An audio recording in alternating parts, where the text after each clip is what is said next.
Enjoy your lunch. I'm delighted to open our fourth Women in Global Development Forum program of the fall, our last of 2016. This fall, we've had an impressive group of inspiring and internationally recognized speakers discussing key issues affecting women and girls globally. In September, we examined how the latest UN Sustainable Development Goals can bring about collaborative change. We hosted Susana Malcorra, Foreign Minister of Argentina, who spoke about her commitment to gender equity and global advocacy. And in October, Maria Turpaki Wazir, a professional squash player from Pakistan, spoke about overcoming barriers and defying the Taliban in order to enjoy sport, a freedom denied to her as a girl. We will have many more exciting WAGDF programs in the new year. Kindly save the date. On March 10th, we will host our 5th International Women's Day Global Health Symposium. Turning back to today's program, this program is on the record and we are live streaming, so kindly silence your phones. For nearly a century, the Chicago Council on Global Affairs has provided an independent, nonpartisan platform for a variety of different voices to promote deeper global understanding and active U.S. engagement in the world. Views expressed by individuals we host are their own and do not represent institutional positions or views of the Council. I would also like to thank our partners, our lead sponsor, Horizon Pharma, supporting sponsors, Abbott and USG, and our patron sponsors, the Frankel Family Foundation, the Holtus Trust, Ashley F.T. McCall, and Avery McCall. Thank you for continuing to support the Women in Global Development Forum. I would also like to thank the Roosevelt Institute for partnering with us on this event and welcome all student groups from Roosevelt, Loyola, and Purdue Universities and the Chicago Ag High School. I would like to now hand over the floor to our introducer, Carol Siegel, co-founder of Crate & Barrel and a chairman circle member at the council and also co-chair of the Illinois Business Immigration Coalition. Thank you.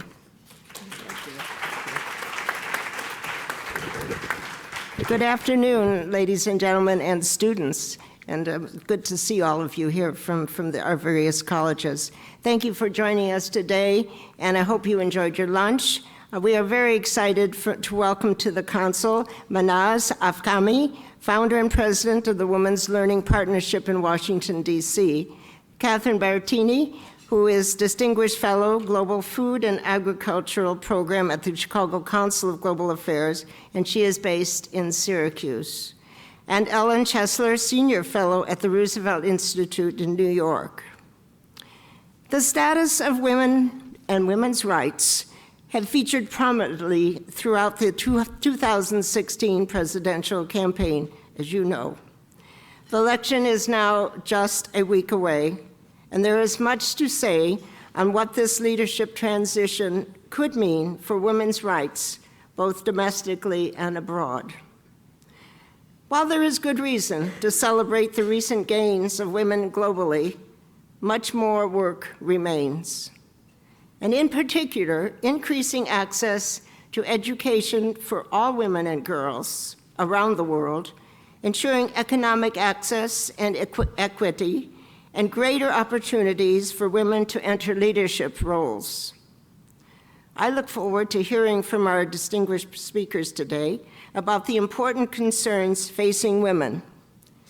Many of these issues have been repeatedly debated throughout the election, as you know, from pay equity, gender discrimination in the workforce, to maternity leaves, and affordable child care, and to women's right to choose, and to sexist and racist remarks and verbal abuse innuendos.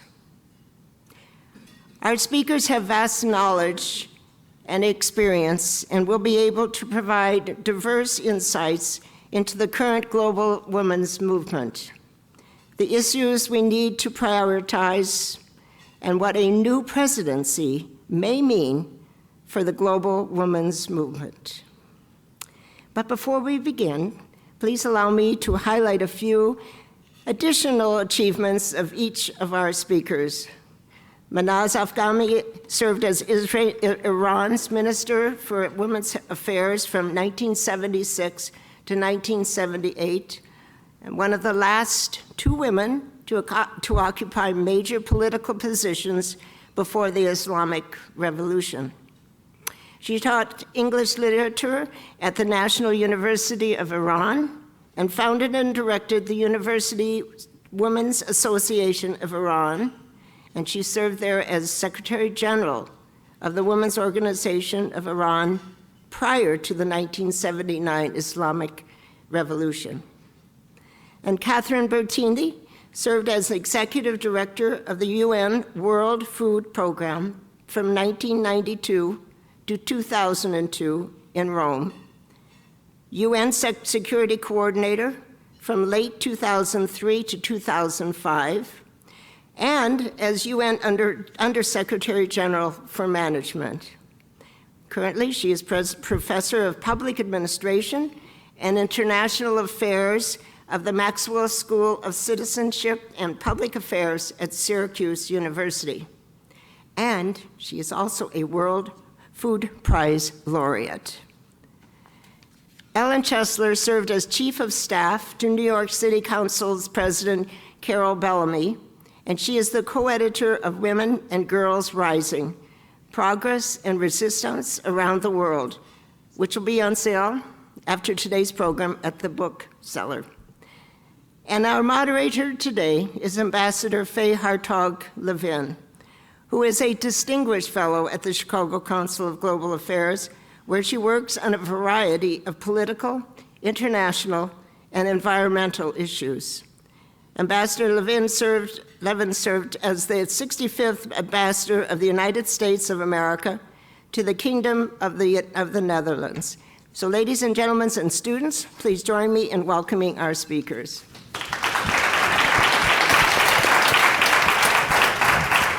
Thank you, Carol. Can you all hear me? Yeah. I appreciate the effort that our distinguished speakers made to be with us today. We have really the good fortune of some very distinguished experts on this topic. I do want to reveal in full transparency that in addition to my commitment to the Chicago Council on Global Affairs, I am a board member of the Roosevelt Institute in New York, and the Roosevelt Institute CEO, Felicia Wong, is with us also today. So hello to Felicia, as well as the Institute's campus network of college students that strives to improve civic engagement. This topic that is generally called the global women's movement could be described in a variety of ways, but I think for today's discussion, we're going to really focus on maybe three specific issues, and I would describe them as equality, which would be removing the barriers of full participation in civil society, education, equal access to education, and economic independence and empowerment. So to give us a little history, I'm going to turn first to Ellen Chesler, whose book, as you heard, Women and Girls Rising, addresses the modern history and relevance of the global women's movement. And I'm going to ask Ellen if you can briefly describe the history, the barriers, and the advancement of the global women's movement, which is to say I'm going to ask her to describe her 300-plus page book in 3 minutes. Thank you so much, and thank you particularly to Faye for arranging this panel, and to the wonderful staff of the Chicago Institute and the Roosevelt Institute who worked so hard to make it a success. I'm at the Roosevelt Institute at the end of a long career. My time with Carol Bellamy was more than 30 years ago, but I've done a number of things since in philanthropy particularly, and written other books. But I'm at the Roosevelt Institute because the global women's movement in some respects is a Roosevelt legacy. Eleanor Roosevelt went to the United Nations after World War II, intent on securing the peace morally and legally through human rights instruments, and safeguarding it through the development of a wide array of dazzling, really, development institutions, one of which Kathy ran, the World Food Program, but also UNICEF and humanitarian institutes, UNESCO, dealing with culture, that sort of thing. She envisioned a gender-neutral architecture for this enterprise. It never occurred to her, frankly, to single out women. And this is the most important aspect of this history that I want to convey.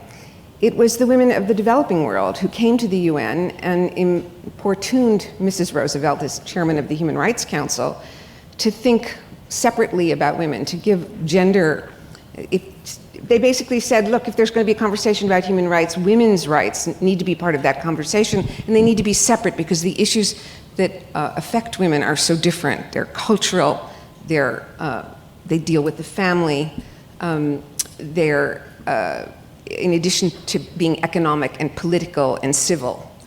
And so the UN, from its very start, created the Commission on the Status of Women, which over the first 20 years, through 1968, developed an architecture of civil and political rights for women, and a declaration which ultimately became the Convention to Eliminate all Discrimination Against, all forms of discrimination against women, one of the most robust human rights conventions of the United Nations. And then in 1968, actually in Tehran, at a 20th anniversary celebration of the Human Rights Commission, the conversation turned to development and a recognition that development policy had to focus more on gender. Over the course of the next 20 years, as many of you who are students of international affairs may know, the United Nations developed 2 decades of efforts around women from 1975 to 1995. Minaz was central to the first international United Nations meeting on women in Mexico City as ambassador, as the staff of Ashraf Pahlavi, of the ruling family of Iran then, and as herself Minister of Affairs in Iran. Robust conferences took place, a robust agenda of rights and opportunities for women engaging, equal protection under the law, equal employment, a rebalancing of family and work obligations for women, education strongly, education free of sexual stereotypes. The UN's Convention on Women is really one of the most visionary documents I've ever seen on gender, particularly important to a country like ours where we don't have any equal protection clause for women in our own constitution. And one of the most important things we want to talk about today, I think, is the role that Hillary Clinton played when she went to Beijing in 1995 and essentially created a global mantra out of what was the central tenet of this global women's movement, that women's rights are human rights, and human rights are the right of every woman once and for all. I think that has translated in the 20 years since into a recognition that the rights of women and girls are not only important morally, as Eleanor wanted, or legally, but also important because they are central to the larger foreign policy agenda of countries like our own. We cannot realize the opportunities we want, we cannot secure democracies, we cannot grow prosperity without attention to gender. And so gender needs to be mainstreamed into every aspect of our rights and development policy. And that recognition, which Mrs. Clinton, I think, has done a great deal to advance, is crucially important, again, not just for women and girls, but for our larger aspirations as a country to secure a peaceful and prosperous world. And so I give a lot of credit to the women sitting here who have been so much part of this effort at the UN. Again, history doesn't move forward in straight lines, it moves in dialectics. There's always resistance. So this is not an easy process or one that can take place over several generations or maybe even more than several generations. But progress is being made, and I really am excited to hear from my co-panelists because they've played enormous roles. Thank you. We're sort of going to divide this into past, present, and future. So I'm going to ask Catherine, you have been involved as an advocate for empowering women and girls, especially through education. How did you come to value the importance of investing in women and girls? Thank you. I have to say one thing, if you don't mind, Ambassador, which is to say, although we don't really know each other here, or at least I don't, the lesson I want to the college and high school students here to learn beyond our substance is, if you get involved in an issue, starting now, that you really care about, you will interact with people your whole lives who also care about that issue that you may or may not ever meet, but when you do, you'll have a whole series of rich experiences. And you'll find that, I think, in some of the things we said, especially about working for women's equality. In my case, when I was 20 and had a job with a guy who said, oh, well, my boss said, oh, well, you're the woman here and we don't have a typist, so that's your job. That was my first inkling that something wasn't quite right. And then that was really about that time, the beginning of the modern U.S. women's movement. So I kind of grew up with it and worked very hard on different issues relating to women, as all of us have. But when I joined the government and then the UN, I found mission-driven reasons to be looking at women. And it gets back to what Ellen just said about thinking about gender more broadly and thinking about the roles of women and men, girls and boys more broadly when you think about creating policy. We weren't thinking about that necessarily. We were just saying, okay, if our job is to run the welfare program, because my first job in the federal government was running the Aid to Families with Dependent Children program, now called TANF, but the program for poor, mostly women and their children in America. And we said, wait, if we're trying to help women not have to be on welfare, to be able to get an education, to be able to get some skills training, to be able to interview well for jobs, we have to be more serious about what kind of training and education we give to these programs. So that was my first attempt at saying, let's try to change policy around supporting the client base that we have. And even in the preamble for a law that was passed for welfare reform back then, we used the word she instead of he as the pronoun relating to the people we're serving, on the grounds that 90% of the adults in this program were female.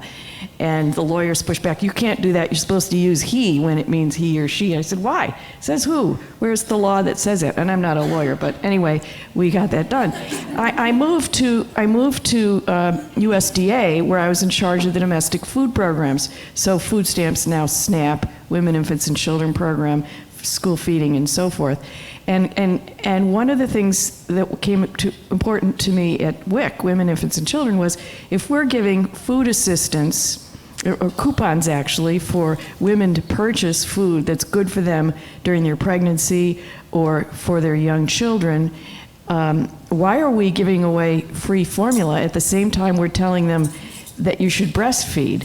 What's wrong with this misconnect? And so we added a breastfeeding package so you could get extra food if you're breastfeeding, and the incidence of poor American women breastfeeding went up dramatically starting then. It still is not as high as it should be, but that made a significant difference in the choice that these women had. Then when I got to the World Food Program, and I looked, first of all, at the numbers of staff that we had that were women, 17% female professional staff in 1992. By the time we left, it was 39%, and I think now it's 41, and that was now quite a few years ago. But we really started to make a difference when we made that mission-driven as well. And why was it mission-driven? Our purpose was to end hunger. And if we're going to end hunger, it's not just because we moved food from point A to point B, but because somebody cooked it and fed it to their families. And that somebody was a woman in virtually every family in the developing world. So we decided we had to partner with women. We had to listen to women. What do they need? What kind of food do they need? Do they need it ground? Do they need it hard? Do they need it soft? What do they need to add to their diet for their family? And when do they need it?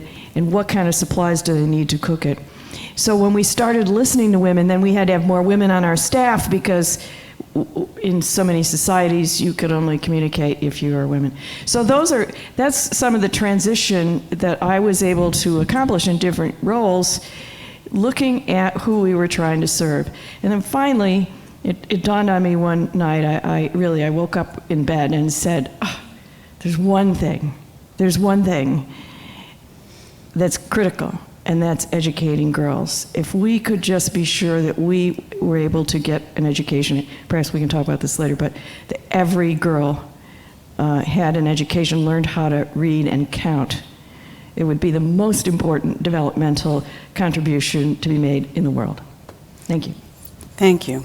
Manaz, we heard about your impressive role as Minister for Women's Affairs in the 70s before the revolution. Can you describe a little bit what the role of women was at that time, what you did, and whether you were at risk after the revolution because of your role? Thank you. Thank you very much. It's lovely to be here, and it's lovely to see all these young faces, you know, it's fantastic. And as you were told by both of my friends here, the friends you start with right here will stay with you for many, many years, and I hope that the connections will be strengthened for you as they have been for some of us. Sometimes in today's iPhone and Twitter age, one passes people by and leaves them behind, but nevertheless, they will come back into your lives and strengthen you. So in any case, I started my work in Iran, as was mentioned, by teaching English literature, Victorian literature. Sounds odd right now, but at the time sounded like a wonderful idea. And what I learned, I had, as a graduate student, I had taught the same field at the University of Colorado here. But once I started doing it in Iran, I discovered that this was an entirely different kind of a situation. That is, reactions to the people in the novels and the reaction to the relationships was really very different. What seemed quaint to some of my students in Colorado seemed radical to some of my friends, my students in Iran, and just quite a different take. And we realized that students wanted to have some of the freedoms that even at that level, that is in the 19th century, let's say, some of the Western people had. Some of the freedom to choose their partners, movement, and so forth. However, they didn't want to replicate that lifestyle. They wanted their own way of getting to that. And from these conversations that went on and on, inside and outside of the classroom, we started together the University Women's Association, which focused basically on the discussion in the end of modernity, basically. What is modern poetry versus classic poetry, modern novels versus the epics of Shahnameh, modern music versus classic, and so forth.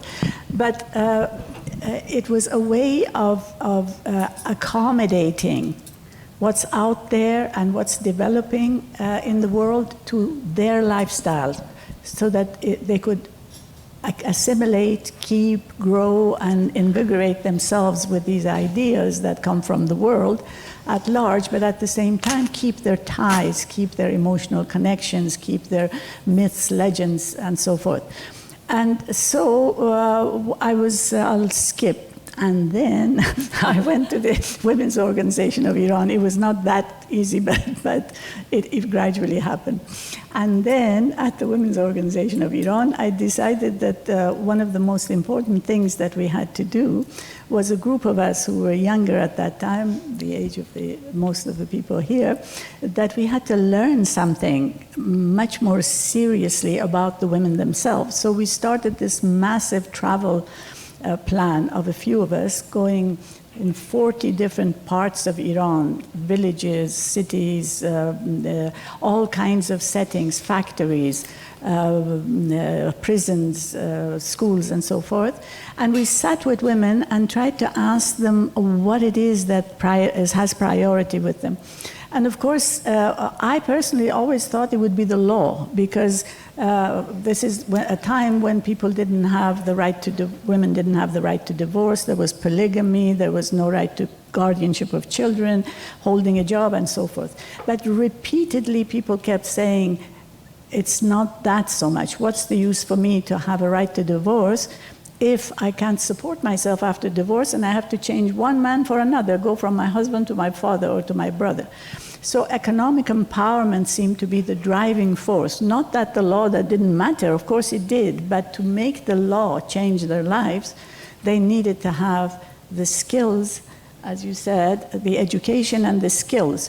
So what happened was that we started, for one thing, learned that you have to listen to people, see what it is that has priority with them, whether there were students reading the novels or whether it's the village woman sitting in her small area and growing vegetables.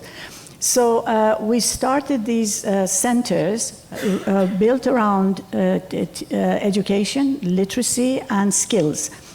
And then we discovered that they needed to have their kids someplace, so we had to do a childcare center. And then we learned that they need to do family planning so that they don't have 8 kids in a row and everything else would be on hold. And then we decided, okay, all this happens, and then the husband wants to divorce or beats them or whatever, so we have to have legal counseling so that they have some kind of a support there. So this grew like wildfire. Before long, in a matter of 2-3 years, we had 400 all around the country. People were actually learning, they were working together, but most importantly, they were learning self-determination and learning that they had a say in their own lives. And then what happened, I'm sorry with this and then, but that's the only way I can skip a little bit, get to the others. I was appointed Minister for Women's Affairs, which was a title that was completely unknown. Up to then, there was only one other woman who had this title in the world, and that was Françoise Giroud of France. And she was a radical leftist journalist, a wonderful woman who came to Iran. And then right the year after, I had the same title. At the time she came, she also didn't know what it was all about, or what was the Minister of Women was supposed to do. But since nobody knew what a minister or woman was supposed to do, we took a huge number of chances. That is, we said a minister or woman, of course, women are people. So it's not as if they have one ministry where everything is dumped in. What you need is to have everybody involved. So we counted 12 ministries, including health, labor, mines and industries, rural affairs, budget, everything. So 12 ministries have to be involved. It has to be supported at the highest level. The Prime Minister was the head of this committee of 12 ministers. And actually, they had to meet also during the year. It couldn't be just once a year. So the chief senior deputy met with me. All 12 of my senior vice ministers met with me once a month to review what is being done in each of these ministries with regards where women were, where they are going, how much money there is, how can it be helped so that they can be brought in. So at this time, can I have one more minute? One more minute. Okay. At this time, and then what happened was we started getting international connections. Iran was a very rich country. It had a very high rate of growth of 10%, which is huge if you look at what's happening in the rest of the world. We had oil and other resources and human resources. So we started connecting with the rest of the world. And among the people that we connected with, China, Russia, we had delegates going to these countries and connecting with the women there. But other than that, actually, I'm going to be writing all of this in a book, and I hope you'll invite me back to tell you and sign for you. The story is much more interesting than I'm doing it now. But anyway, what happened is that then we had Helvi Sipila, the Deputy Secretary General, Assistant Secretary General, who was in charge of the Mexico conference. She came to Iran with Betty Friedan and Germaine Greer, of course, which is another story. But with her, we developed the plan to have a regional center for training and research on women, the SCAP Center, and an international UN Institute for Training and Research on Women called INSTRA, which is still in existence, of course. And also, we prepared the draft for the World Plan of Action, which later became the Mexico Plan, and it became approved by the General Assembly. So in effect, Iran had a huge impact into what happened. And the way it happened was from the floor of the factory, the village, the town, to the national, to the international, and then the plan of action was, like it always is at the UN, given to the governments to replicate as they wish, and that plan of action was the one that allowed for the committee of 12 ministers to do the work of the, women in development. And then what happened? Well, we caused the Iranian Revolution. The backlash was more incredible because of the incredible success and the incredible change that was coming about, that even after 30-some years of having almost the corpse of that society in terms of possibilities remaining, even now, there is more vitality, more dynamism, more energy in the rank and file of the Iranian women that I have seen in many other places. And then I decided to say thank you and go on. We're going to move on, yeah.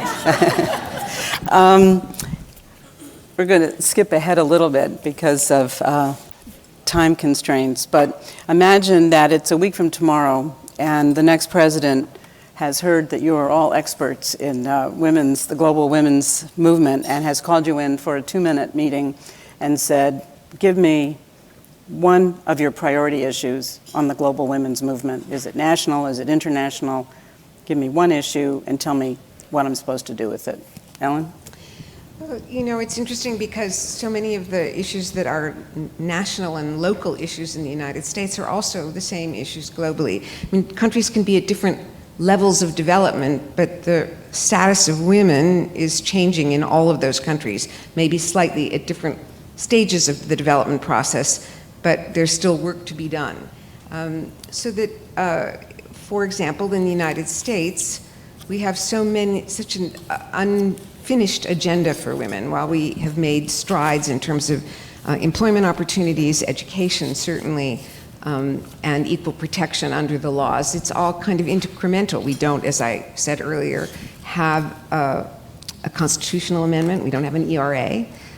We have never ratified CEDAW. We're a handful of countries in the unlikely company of Iran and Sudan and a few Pacific Island nations. 188 United Nations countries have ratified this treaty, and there is a robust international body of law that every day some woman lawyer generally, but also men, walks into a court and uses to advance rights and opportunities for women, and we need to be part of that. So certainly ratifying CEDAW would be high on my agenda for Mrs. Clinton. Ellen, would you just give the full name of CEDAW? Not everybody knows CEDAW it. is the Convention to Eliminate All Forms of Discrimination Against Women. There are 5 major human rights instruments at the United Nations, one on civil and political rights that the United States is a party to, one on social and economic rights, which it's not a party to, one on race, which is a party to, one on torture, which it is a party to, and one on women. And for a variety of reasons, Jimmy Carter signed CEDAW in 1979. It was written with the participation of American women at the UN.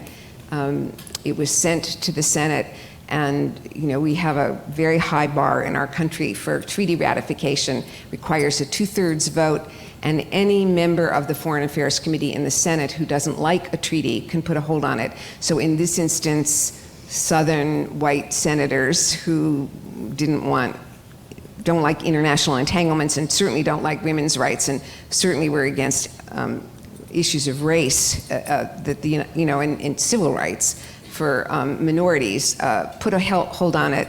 Jesse Helms, particularly through the 1990s, hearings did occur in the 1990s in the early years of the Clinton administration when President Clinton was able to ratify the race treaty and the torture treaty.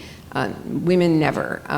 Again, in 2002, when we went into Afghanistan, in theory, with women's rights as a central aspect of our concern there, we thought there was an opening for the Bush administration to get behind CEDAW.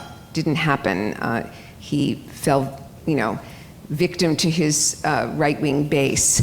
But the Obama administration has tried, but again, without control of the Senate, it was impossible. So I think number one on President Clinton's agenda should we elect her next week, would be this international treaty. But it's important in the United States because of our unfinished agenda, and that's the local and the global. We don't have childcare that's adequate to support working families, men and women. We need paid leave. We are one of the only countries in the world that doesn't have paid leave. Again, equal protection under our Constitution is not guaranteed, and therefore the incrementalist way that we've, Title VII, Title IX, the legislation that we've allowed, that we've passed to allow women to have rights in the workplace, and particularly rights against an issue like sexual harassment, which has been certainly a major aspect of this campaign to protect themselves against violence, could be taken away by the wrong majority on the Supreme Court, and has been taken away in many instances. So we need to address all of those issues, and one way to address them is to join the international community and bring international law into the conversation. Certainly that's something that Justice Ruth Bader Ginsburg has spoken a great deal about. Thank you, but I think your 2 minutes went over. Catherine? Okay, well, I would say to the new president, first on education, I might have already said to you, I think girls' education is absolutely critical. I'll expand that to say that in the developing world, I think we need to look at all of our policies to find ways to support governments in their efforts to be sure that all girls go to school, and that the schools have quality teaching, and that they're able to stay in school throughout, from primary school into secondary school, when often girls drop out. I think that's absolutely critical, but I'd extend the extension discussion, or the education discussion, to this country and say, let's look ourselves, especially at girls and boys in junior high school and early high school years, especially when they're thinking about careers, to help them see the broader picture of what's available to them in their community, in this country, and in the world. I don't think we do a good job of that in most school districts around this country. And I think if we helped open the horizon for our own youth in that way, it could be extremely useful. And I think students that are here, for instance, from the Chicago Agricultural High School, have some of those wonderful opportunities. Obviously, the students that are here from Purdue that are doing the Model UN have those opportunities, but we should look at ways to expand that in the U.S. And I'd have to say, though, that I think on the foreign policy side, I would want to add that we need to ensure that all of our foreign policy discussions are built around thinking about how policies impact women and men, girls and boys, and not assuming that every policy is going to treat everybody equally. And we do that, and we say, oh, we're gender neutral. Those should be dirty words, because that means we're really not paying attention to how these things are impacting on women and men, and they could be very different. And then finally, if I could go back to CEDAW, as tragic as it is, CEDAW's not been ratified. Neither has, also tragic, the Convention on the Rights of the Child. Neither has the Disability Convention that was in fact based, the International Convention on U.S. law, but it wasn't ratified by Congress. And even during the time when there was a Democratic President, Clinton, and a Democratic Senate, or a Democratic President, Obama, and a Democratic Senate, although obviously for short periods of time, these things have not gone well. So as important as it is, and I agree with Ellen that it's important, it would not be the top on my list to start fighting in the Senate. There's other things I'd want to fight about first, then I get to it later. Thank you. And as I'm going to change the question up just a little bit and say, if you have 2 minutes with the next United States president, what would you say about ensuring, how to ensure that the agenda of women and girls remains a top priority? Well, I would, for one thing, encourage foreign policy to be a little bit less on security, which I think it's been almost entirely focused on security, and more on development, because development, especially where it comes to the role of women, is the way to security. That is, security without human security, it just does not exist. And I also want to go back to my earlier story, how the country that I was describing to you, the women we were describing to you, has fallen to the place now that we are on the World Economic Forum's newest data, 133rd Iran is. Also, of course, America is 45th. So I would like to bring to the attention of the, to her attention, I will definitely emphasize the her, because I have nothing to talk about to the other one, I'm sorry. So I would say that, and she would understand fully, that there is the backlash that's happening in most of the world, not just the Muslim majority countries, which are mostly involved because war and other violence has been there as well, but also here in this country and elsewhere. The backlash is largely against women, and I don't think that this backlash is simply a matter of sex, female and male, or gender, the culturally designed ramifications of male-female. It's because the situation of women is at the center of all human organization. What women do, how they behave in the family, how they behave in community and internationally is the founding key to how societies interact. And the backlash comes when change is too fast and it begins to look very visible all over the place. When I said that everything blew up in Iran, if we come back and look at it, that the ramifications that you feel in the Middle East, North Africa, all comes from the Iranian Revolution. It was the prototype, it was the model, it was the state structure that ISIS would love to have, you see. So a backlash to women may not be that exaggerated everywhere, but it's felt every day in every way. So we have to pay attention to human security, I would say, and also another thing that has more to do with you than to the next president is that we really don't have a women's movement in the United States. We need to have a women's movement, not individual women fantastically well-equipped and professional and free, but a movement, so that when things like this happen, there is a coalition, there is a network, there is a population of females who stand up and say no, or yes, depending on what the issue is. But we really need to work on that. We haven't had one for a long time, and we don't have one right now. Thank you. Thank you. While I have more questions, I think we'd like to give the audience an opportunity to ask a few. And if you're interested in asking a question, please raise your hand and wait for a microphone to be brought to you, and state your question as a question. And if it's directed to any specific panelist, you may say so, or I will direct the question for you. Do we have any questions? All these students? Oh, we have one here. Hi, thank you for being here. I'm Shailene Morris. I'm from Adler University. So my question, and it could be answered by any women on the panel, but within our master's class, in our cohort, we're discussing a lot of intersectionality. And we have a class that's all women, which is fantastic. But we're wondering, how can we, as women, mobilize in the US, because you're right, we don't have this great coalition that could fight, or we'd have next Tuesday, one option instead of two.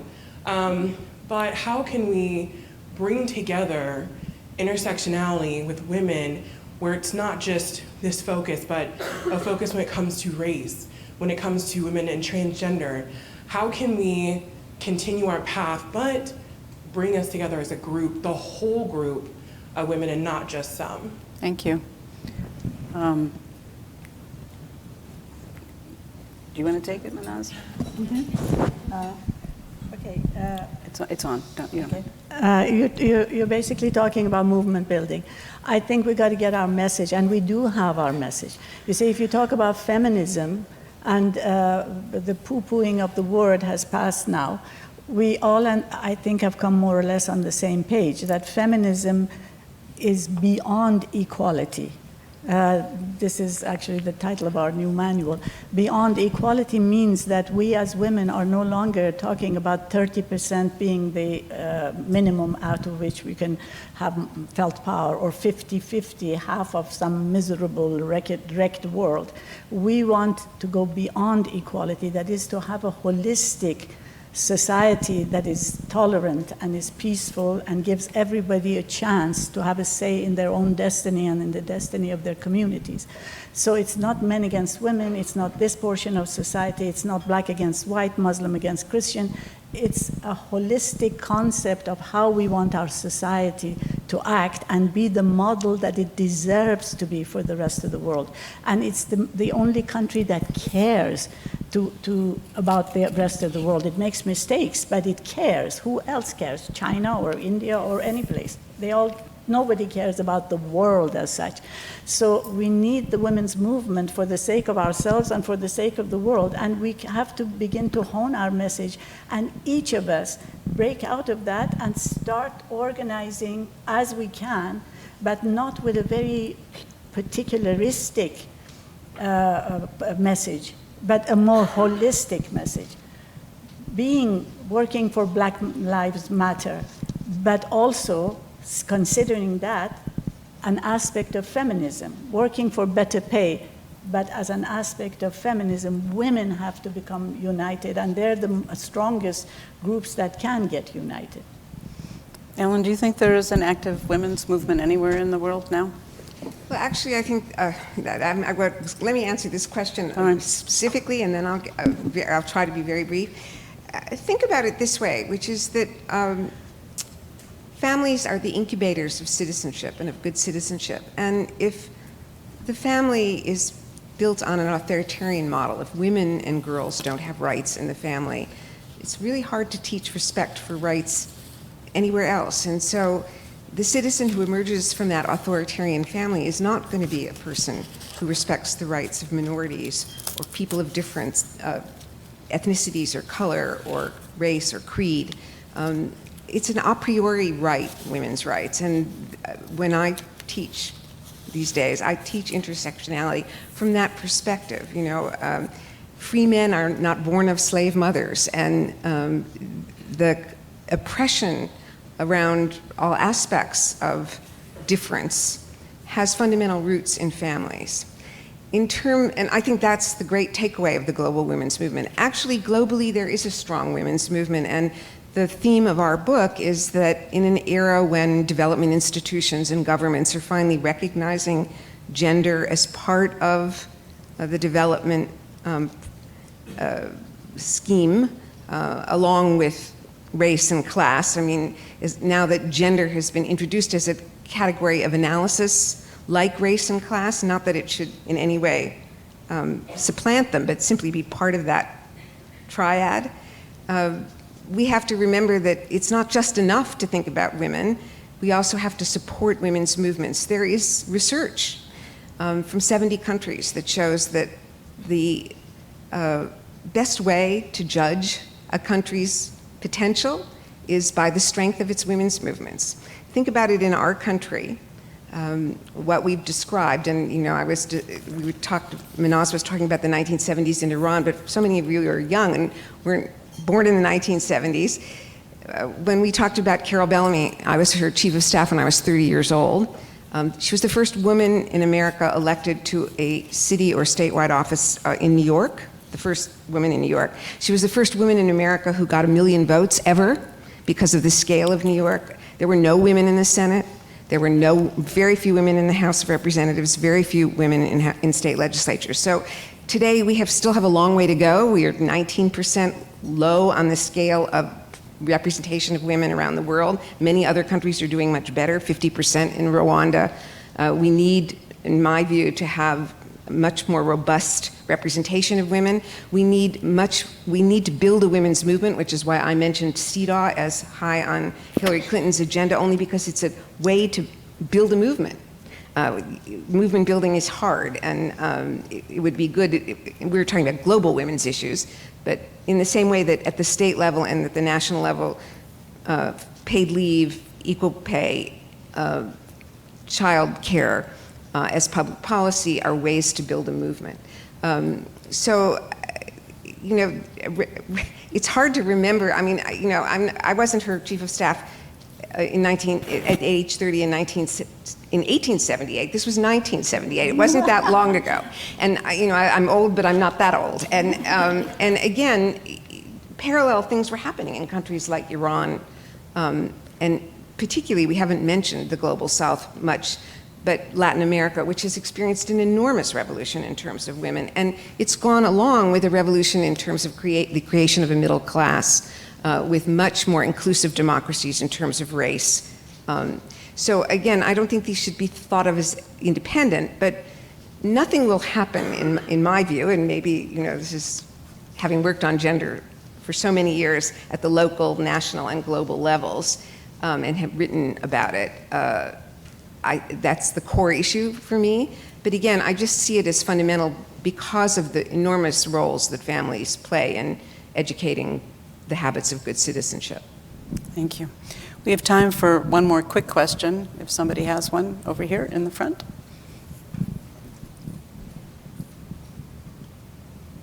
Hi, my name is Adair Tischler. I'm here with the Roosevelt Institute. Thank you so much for sharing your expertise with us, and I hope this will be a quick question. I doubt it will be. I apologize in advance, but since we're talking about, you know, global affairs, I do want to bring up this idea of cultural beliefs, especially you're from Iran, and there are certain countries, especially in the global South, where they have certain cultural beliefs, and there's this kind of idea of why should we go into their countries and, you know, try to change their culture, because many of these beliefs that do affect women negatively are based in culture. And me personally, like, from my heart, I would love to just kind of push that aside, but it is something that we have to talk about, particularly could with you state, this. I'm sorry, could you state your question? We are really running out of time. How do you think culture plays into women's rights? Catherine? Okay. First of all, we can't go to a country, any country, and say, hi, I'm from America and I'm here to help you. But rather, we have to, if we have a goal that we want to achieve, we really have to learn more about how that fits into the priorities of the community and of the country, and then work on achieving our goal within that context. I don't think we do that enough. I don't think we do that with our research institutions. I don't think we do it socially. I don't think we do it in our development portfolios well enough. And I know we don't do it on women's rights well enough. I continue, these are anecdotal stories, but I hear stories from people saying that, well, I wish the US policy was more like the Canadians or more like the Norwegians or more like the Swedes. Not that the actual policies are different, but the way in which those countries actually work with people in developing countries with really more respect, I think, because they listen. It's not because they don't want to have the respect, it's just because they listen more to what are the nuances, what are the concerns, and how do we get this done. Just a couple quick examples. For instance, talking about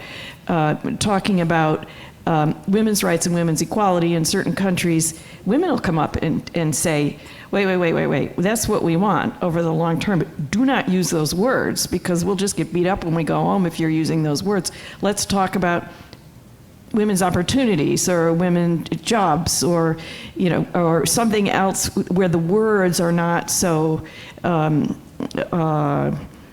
almost, you know, confrontational, yes, to some people. So let's, you know, maybe we need to change the words in order to get something done. Muhammad Yunus, who, you know, created the Grameen Bank, I would encourage you to read his books, because he talks about how he brings in the husbands when his target are the wives. But he brings in the husbands in order to educate them about how this is going to really help them, although they don't have to do anything, because he doesn't want them to stand in the way of their wives, so that they can do what has really made a huge difference in Bangladesh. If you look at the statistics about the decrease in maternal mortality, the decrease in child mortality, the increase in girls' education, and you can look directly, and the increase in the economic well-being, and I think a cut in half of the population per woman childbirth numbers from over 6 to just over 2. A lot attributed to the work of Grameen Bank and BRAC and others who concentrated on and listened to the women leaders. So that's what I would say. I think we need to do much more in that context, and then use the right phrasing, the right programming, and the right support for what the women tell us they need. I do want to. We have one more minute if you want. One more minute. Just very quickly, though, I do want to say that, culture is often a social construction, so that each of these, many countries that have signed CEDAW, for example, 188 countries in the world, there's a discourse in those countries, and many of those opposed to feminism, of those engaged in a dialectic with the progress that women in countries like Iran have made, sees that they try to own culture, but they're socially constructing their culture. The cultures are complicated. As I said at the very beginning of my remarks, it was women from Asia and from Latin America and Central America who came to the UN and asked for a conversation that was specific to gender and rights for women, because they had been engaged in the liberation movements of their own countries, and they realized that for them, civil and political rights, the rights that the men might be fighting for, and certainly freedom from colonialism, was important, but not enough, not sufficient. So I think we have to be judicious and careful when we assume that culture is owned by only one part of the culture. And one last thing, since we're talking about the election, it's quoting Secretary Clinton, who famously has said since Beijing that what is criminal cannot be justified in the name of culture. So the mutilation of women, the abuse of women, if it violates international human rights norms, if it harms women, cannot be justified. And therefore, we do have a right to respectfully engage with cultures in a conversation about these issues. Just a very quick, because this is my life's work is culture. I just want to mention this. For one thing, we have an organization called Women's Learning Partnership that has 20 partners, and we all agree on the fact that women's condition around the world is much more similar than different in all cultures, the standard underlying conditions. Things such as clothing, food, the way the traditions, rites of passage are beautiful and colorful in various cultures, and of course everyone wants to keep them. But what has to do with culture in the sense of its regular definition, which means the window through which you look at the world and value the world, that has to change if the role of women has to change. It has to change in America, it has to change in Zimbabwe, it has to change in Lebanon, because the entire world has had the same underlying structure so far as women are concerned. And without culture change, you would not have had human rights. Without culture change, you would not have democracy. Without culture change, you would not have any of the things that we take for granted now. So by definition, everyone's culture has to change to go toward a more inclusive, pluralistic, and egalitarian life. Because throughout the ages, if you look at it, it's history, not culture, that has changed the way we live. So that part of it is okay. But someone going and telling someone else how to live, I always use this example of what would happen if the Chinese decided that maybe Alabama needs vaccination centers, and with all good intentions would come and do clinics in Alabama giving kids vaccination. What would the population think? How would they react to that? We have to put ourselves in other people's position. Nobody accepts somebody coming and telling them how to do anything, even as simple and straightforward as giving a vaccination. So what we do, for instance, is we have organizations on the ground who know how to adapt universal rights, universal concepts to relative culture, relative context. So people on the ground have to work, and you may need intermediaries, but in the end, they're the ones who have to do it in their language, in their culture, in their mythology, in their poetry, in their religious context. And they have to change their traditions and religious culture contents. Otherwise, an eye for an eye, stoning, all of these are in all of the monotheistic religions. The same text is for everybody. We don't do it anymore here, You know, remember, he who throws the first stone, it's out of the Bible, yeah? So it's all the same. The fact is that history changes people and the way that they look at each other and their own relationships. And people themselves will have to see that that happens. What we can do is support and be humble and be responsive to our role as a model for the rest of the world. Thank you, Manaz, and thank you all for attending. We are out of time, but I'd like to thank our sponsors one more time, our lead sponsor, Horizon Pharma, our supporting sponsors, Abbott and USG, our patron sponsors, the Frankel Family Foundation, the Whole Foods Trust, Ashley F.T. McCall, and Avery McCall. Thank you for supporting the Women in Global Development Forum. Ellen Chesler's book is for sale at the bookseller right over here, and I hope to see you all again at another one of these luncheons. Thank you very much, and thanks to our wonderful panel.